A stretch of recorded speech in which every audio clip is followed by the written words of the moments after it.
छत्रपती संभाजीनगरातील औरंगजेबाच्या कबरीची सुरक्षा वाढवण्यात आली आहे। सुरक्षेच्या कारणास्तव एक एसआरपीएफची तुकडी आणि 2 पोलीस अधिकारी तैनात।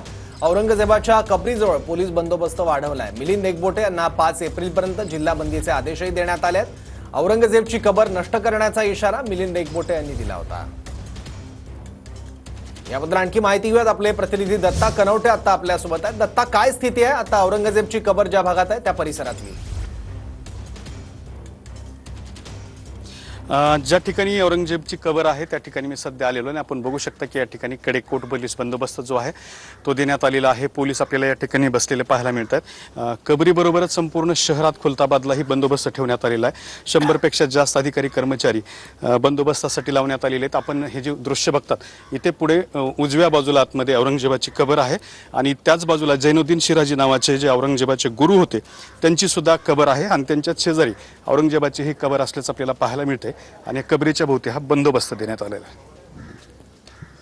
ठीक आहे दत्ता, एरवी इथे साधारण किती पोलीस असतात, सुरक्षा कर्मी असतात बंदोबस्तासाठी आणि त्यात कितीने वाढ करण्यात आली आता?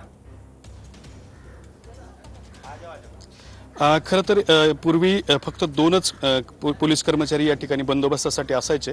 मात्र औरंगजेबाची कबर हटवण्याचा मुद्दा समोर आल्यानंतर पोलीस प्रशासनाकडून मोठा बंदोबस्त या ठिकाणी जो आहे तो लावण्यात आलेला आहे।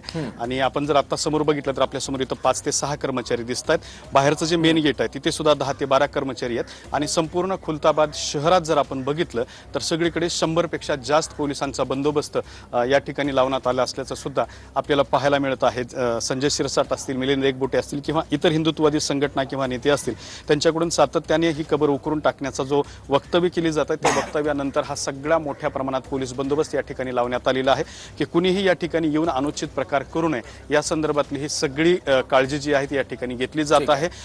वेरूळ परिसरात म्हणजे वेरूळ आणि खुलताबाद हा सगळा पर्यटकांचा परिसर म्हणून गणला जातो, त्यामुळे मोठ्या प्रमाणात पर्यटकही या ठिकाणी येत असतात। ठीक आहे, धन्यवाद दत्ता या माहितीबद्दल।